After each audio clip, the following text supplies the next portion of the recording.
और अब आपको बताएं कि कराची में हॉक्स बे के समंदर में नहाने के दौरान 8 अफराद डूब गए, 2 जाँ बहक हो गए, जबकि रेस्क्यू एहलकारों ने 6 को बाहिफाजत बाहर निकाल लिया।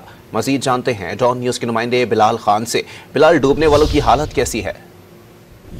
बिल्कुल, देखिए हॉक्स बे हमारे के मकाम पर 8 अफराद डूबने की रिश्तेदारें जो है वो हरकत में है और तमाम अफराद बचने के लिए वो तबोरो की मदद की गई और 8 अफराद को निकाल दिया गया, जिन्हें सिर्फ इमदाद के लिए मरोड़ा हमारी अस्पताल मुंतकिल किया, जिसमें से 2 अफराद जाबा हो गए। इसमें एक खातून जिनकी शनाख्त नौरीन शेरा के नाम से हुई है, हुई है, जबकि राशिद वल नामालूम 40 साल ये भी जाबा हुए हैं, जबकि बाकी अफराद को सिर्फ इमदाद फराहम की जा रही है, जिनकी शनाख्त जो है देव, सूबिया और असमा के नाम से कर ली गई है। पुलिस हुकाम की जानिब से ये बताया गया है कि ये लियाकताबाद के रिहायशी हैं और ये जो है हॉक्स बे के मकाम पर नहा रहे थे कि इस दौरान जो है ये अफराद डूबे थे। इन्हें बचाने की कोशिश रज़ाकारों की जानिब से की गई और इन तमाम अफराद को निकाल तो लिया गया था। जब अस्पताल मुंतकिल किया गया तो 2 अफराद जो है वो दौरान रास्ते